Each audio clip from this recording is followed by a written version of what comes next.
about deadlifts. We're gonna give you some pointers and some tricks to get that form. Hinge of the hips, for sure. Hinge of the hips, the bend, the snap. It's all about the hips. Let's break it down.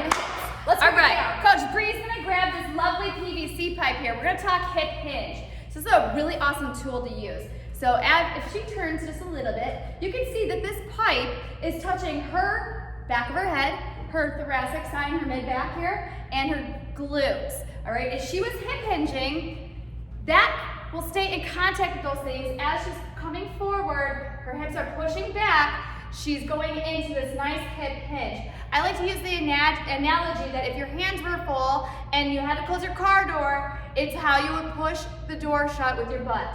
So she's gonna hinge, push those hips back, and nice hinge of the hips as she's folding forward. Remember, point of contact, she's got the 3. This is very important to remember because sometimes some of us will turn this into a squat instead, which then that does not have contact with her low back or her mid back, and her knees are doing most of the work here and her quads. So in that hinge, she's pushing her tush back, hinging those hips forward, her core is nice and tight, and her back is neutral. All right, so if you're ever curious on how your form is looking, you can always grab a yardstick, a broomstick, something of that nature in practice. You could even use a wall to touch for your backside if you're or a car door, if you need to get some practice in that hinge. All right, so we're gonna show you a couple different varieties. You have dumbbells, you have kettlebells.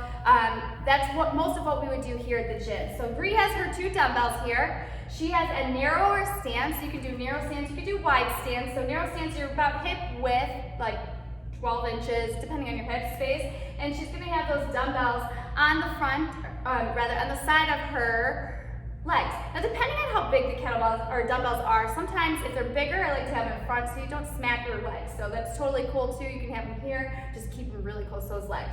So remember that snap of the hips here, she's gonna fold forward, slight bend in these knees here just to accommodate. She's not squatting, she just has a little give right here so that she can go down low as she can. If you can touch the ground, go for the ground. If not, no problem. She's got that nice firm bend and snap.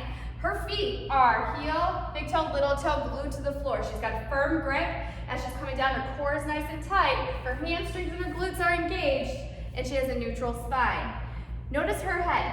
She is not looking up at the ceiling or down at her floor. You want a nice neutral spine so you don't put extra pressure in there. As she's going down, she's got that bend, that snap. Now look at her glutes. She's got that snap through. She's squeezing those glutes so that when she's up, she's not continuing to go backwards and hyperextend her back. So it's really important. Pinch those butt cheeks together. What we mean by that, ladies, is sometimes people we lean see back. everybody lean back. Yeah. Like, lean back, lean back. That puts extra pressure on that low back and those hips, and it's not good for you. It's not good. Just pinch those butt cheeks, stop yourself from going back. Until you feel that straight line, a straight spine from your head There you go. down. She's right here. The pull isn't going backwards. The pull, oops, sorry. As I take her off. The pull is stick straight here. Boom. So it's gonna go forward and then back. Nicely done. So sometimes you'll see us do what's called we'll come back to that. We'll use kettlebells, and depending on what weight you have, you can do 1 or 2 kettlebells here. A little bit wider stance needed so that you can accommodate the kettlebell in front of your legs. She's gonna do that same hinge. She's gonna drop all the way down to the floor as low as she can, and she's gonna snap through. This is where we see a lot of times where people will hyperextend that back. So this is where to be mindful with that bend, the snap, the pinch of the butt cheeks, so they are perpendicular and not hyperextending. Sometimes I actually prefer these because they're a little easier to add weight with and grip. And think about it, ladies. Don't we have kettlebell swings? Yes. And oh my swings? gosh, Oh, it's like the first step of this, huh? Yes. The hip hinge. You're right. I'll go ahead and show that. So She's got that little hip hinge with that thrust through. So this is how you can apply that. That's why sometimes if your back isn't feeling great with this, we'll tell you guys to do deadlifts instead. Yes. It's a good way to still use those same muscle groups and get a decent workout in, even if it doesn't have the swing. So next we're going to show you a sumo deadlift. Yes. We do these a lot. We do sumo deadlift high pulls, we do sumo deadlifts.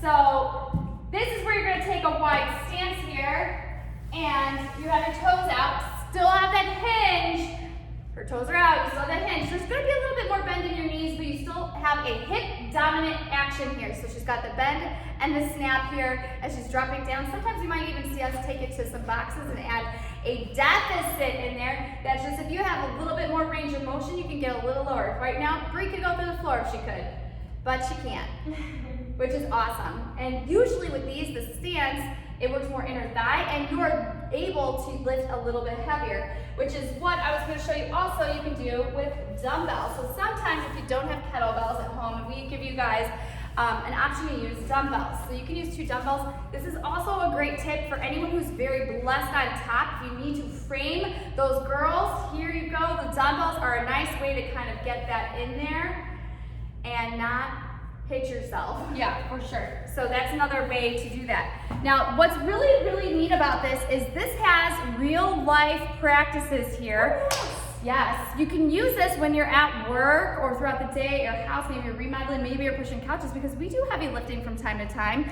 In fact, here, watch Brie. She's gonna lift this box for you. Brie, can you use the deadlift in this? Oh, look, she's applying that bend and snap right here. And isn't it so easy? Bend, snap, her back is protected, no low back injury, and she's snapping through. In fact, lots of workplaces have training videos on how to correctly lift because it is a #1 injury besides dental pain that keeps workers out of work. So ladies, you have life lessons and deadlift lessons today, and we are so excited to have provided that for you. As always, if you have any questions or anything, please reach out to us.